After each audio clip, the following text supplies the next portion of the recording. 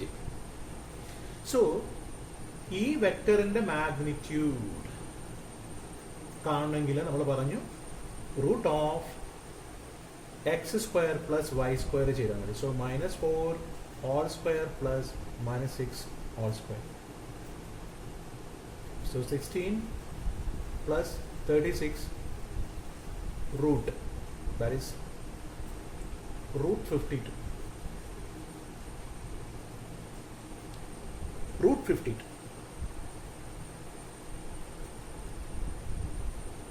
അപ്പോൾ നമുക്ക് ഈ ആർ വെക്ടറിന്റെ മാഗ്നിറ്റ്യൂഡ് കിട്ടി. പിന്നെ നമുക്ക് ഇവിടെ ഈ ആർ സ്ക്വയറിന് ഇത് സബ്സ്റ്റിറ്റ്യൂട്ട് ചെയ്യാം. ആർ സ്ക്വയർ ചെയ്യുമ്പോൾ റൂട്ട് പോവും.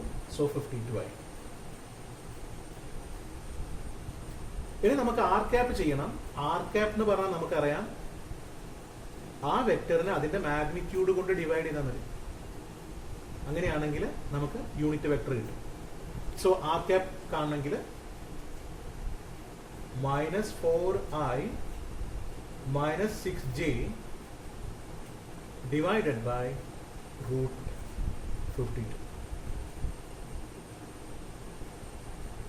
ഇതാണ് ഇവിടുത്തെ r cap. So answer is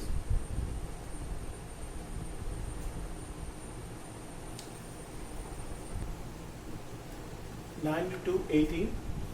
18 into 3, 54.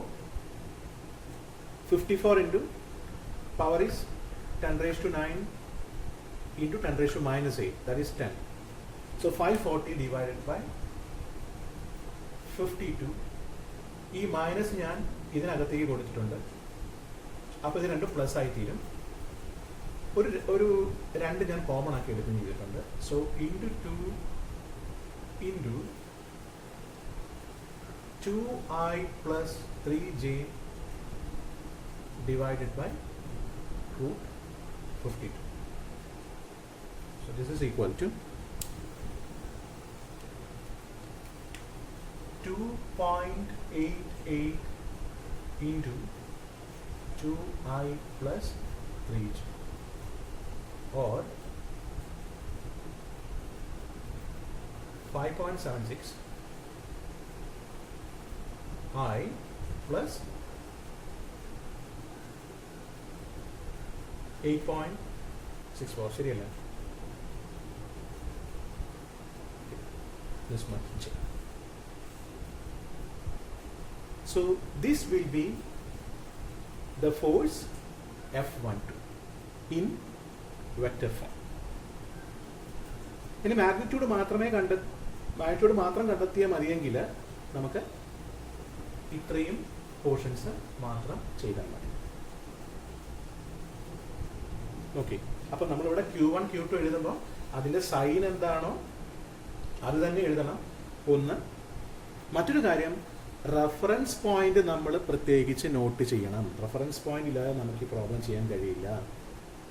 അപ്പൊ എന്തിന്റെ ബേസിലാണോ എന്ത് കാരണമാണോ ഫോഴ്സ് ഉണ്ടാകുന്നത് അതിനെ നമ്മൾ റഫറൻസ് പോയിന്റ് ആക്കി എടുത്തിട്ട് ആർ ക്യാപ്പ് എന്ന് പറഞ്ഞാൽ ആ റഫറൻസ് പോയിന്റിൽ നിന്ന് അടുത്ത പോയിന്റിലോട്ട് വരയ്ക്കുന്ന വെക്ടറിന്റെ ഡയറക്ഷനിലുള്ള പൊസിഷൻ വെക്ടർ എഴുതുക. R cap. ഓക്കെ. ഇനി ചിലപ്പോൾ ക്വസ്റ്റ്യൻ ഇങ്ങനെ പറയാം, 2 ചാർജസ് തരും, അതിനിടയിലുള്ള സെപ്പറേഷൻ തരും, എന്നിട്ട് ചിലപ്പോൾ ഫോഴ്സ് ഓഫ് ഇന്ററാക്ഷൻ കണ്ടുപിടിക്കാനേ പറയുള്ളൂ. അങ്ങനെയാണെങ്കിൽ നിങ്ങൾ അതിന്റെ മാഗ്നിറ്റ്യൂഡ് മാത്രം കണ്ടാൽ മതി, അവരുടെ ഡയറക്ഷനെ പ്രാധാന്യമില്ല. ഇനി ഈ കേസിൽ സെക്കൻഡ് ചാർജ് കാരണം ഫസ്റ്റ് ചാർജിൽ ഉണ്ടാകുന്ന ഫോഴ്സ് ആണ് കണ്ടത്. അപ്പൊ നമുക്കറിയാം ഇവിടെ പോസിറ്റീവും നെഗറ്റീവും ആണ്. അപ്പൊ അവിടെ അട്രാക്ഷൻ ആണ് വരിക.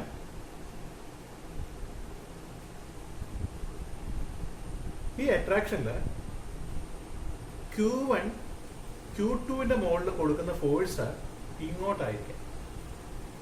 കാരണം Q2 മൂവ് ചെയ്യുന്നത് ഇങ്ങോട്ടാണ്. അപ്പോൾ Q1 Q2വിന്റെ മുകളിൽ കൊടുക്കുന്ന ഫോഴ്സ് കാരണമാണ് ഇങ്ങോട്ട് മൂവ് ചെയ്യുന്നത്. Q2 Q1ന്റെ മുകളിൽ കൊടുക്കുന്ന ഫോഴ്സ് ഇങ്ങോട്ടായിരിക്കും. അതുകൊണ്ടാണ് Q1 Q2ന്റെ അടുത്തേക്ക് വരുന്നത്. ഒരു ബോഡി ഏത് ഡയറക്ഷനിലോട്ടാണോ മൂവ് ചെയ്യുന്നത് ആ ഡയറക്ഷനിലായിരിക്കും അതിന്റെ മേലുള്ള നെറ്റ് ഫോഴ്സ് അനുഭവപ്പെടുക. അത് തന്നെയാണ്. അപ്പോൾ Q1 ഇങ്ങോട്ട് മൂവ് ചെയ്യുന്നു, അതിനർത്ഥം Q1ന്റെ മുകളിൽ ഫോഴ്സ് കൊടുക്കുന്നത് Q2 ആണ്. അപ്പോൾ Q2 Q1ന്റെ മുകളിൽ കൊടുക്കുന്ന ഫോഴ്സിന്റെ ഡയറക്ഷൻ ഇങ്ങോട്ടാണ്. സോ F21ന്റെ ഡയറക്ഷൻ നമുക്ക് മനസ്സിലായി, ഇങ്ങോട്ടാണ്. അതായത് ഈ പോയിന്റ് നമ്മൾ എ എന്ന് മെൻഷൻ ചെയ്യുക, ഈ പോയിന്റിന് ബി എന്ന് മെൻഷൻ ചെയ്യുക. അങ്ങനെയാണെങ്കിൽ force on the charge Q1 due to Q2 is along A B എന്ന് എഴുതാം. Along A B. അപ്പം നമുക്ക് ഡയറക്ഷൻ കിട്ടി, എ ബി ഡയറക്ഷനിലാണ്. നമുക്ക് മാഗ്നിറ്റ്യൂഡ് കണ്ടുപിടിക്കണമെങ്കിൽ നമ്മളുടെ ആ ഇക്വേഷൻ അപ്ലൈ ചെയ്താൽ മതി. F21 മാഗ്നിറ്റ്യൂഡാണ്. So 9 into 10 raised to 9 into 2 into 10 raised to minus 2 into ഈ കേസിൽ ഇവിടെ നമ്മൾ വെക്ടർ ഫോമിലല്ല എഴുതുന്നത്, നമ്മൾ ലോജിക്ക് വെച്ചിട്ടാണ് എഴുതുന്നത്. എങ്ങനെയായിരിക്കും ഫോഴ്സിന്റെ ഡയറക്ഷൻ നോക്കി നമ്മളത് പ്രത്യേകം പറയും, എന്നിട്ട് മാഗ്നിറ്റ്യൂഡ് വേറെ കണ്ടെഴുതും. ഈ കേസിൽ ഈ നെഗറ്റീവ് ചാർജിന്റെ ഇഫക്റ്റ് കൊണ്ടാണ് നമ്മളിവിടെ അട്രാക്ഷൻ എന്ന് പറഞ്ഞത്. സോ ഈ ഡയറക്ഷൻ ഓഫ് ഫോഴ്സ് പറയുമ്പോൾ തന്നെ നമ്മൾ ഈ സൈനിനെ ഉൾപ്പെടുത്തിയിട്ടുണ്ട്. ഇനി നമ്മൾ മാഗ്നിറ്റ്യൂഡ് എഴുതുമ്പോൾ അതിനകത്ത് നേരത്തെ നമ്മൾ വെക്ടർ ഫോമിൽ ചെയ്ത പോലെ സൈൻ കൊടുക്കേണ്ട കാര്യമില്ല. ഓക്കെ, സോ അതിന്റെ സൈൻ ഉൾപ്പെടാതെ എഴുതുക. ഡിവൈഡഡ് ബൈ 0.03 all square എന്ന് വരും. കാരണം സെന്റിമീറ്ററിനെ മീറ്ററിലോട്ട് കൺവേർട്ട് ചെയ്യണം. മീറ്ററിലോട്ട് കൺവേർട്ട് ചെയ്യണമെങ്കിൽ 100 കൊണ്ട് ഡിവൈഡ് ചെയ്യണം. അപ്പോൾ 0.03 വരും. ഇത് നമ്മൾ ചെയ്താൽ നമുക്ക് കിട്ടുക 600 into 10 raised to 3 Newton എന്ന് കിട്ടും. ആക്ടിങ് അലോങ് എ ബി ഡയറക്ഷനിലാണ് ആക്ട് ചെയ്യുക. എന്ന് പറഞ്ഞാൽ Q2 Q1ന്റെ മുകളിൽ കൊടുക്കുന്ന ഫോഴ്സിന്റെ magnitude 600 into 10 raised to 3 Newton ആണ്. അത് ആക്ട് ചെയ്യുന്ന ഡയറക്ഷൻ ഈ ഡയറക്ഷനാണ്, എ ബി ഡയറക്ഷനാണ്. ഓക്കെ, ഇപ്പോൾ നമ്മൾ ആ ഒരു പൊസിഷൻ വെക്ടറിന്റെ പ്രാധാന്യവും ഡിസ്പ്ലേസ്മെന്റ് വെക്ടറിന്റെ പ്രാധാന്യവും അതെങ്ങനെ നമുക്ക് വെക്ടർ ഫോമിൽ എഴുതാം എന്നുള്ള കാര്യമൊക്കെ മനസ്സിലായി എന്ന് കരുതുന്നു. Thank you.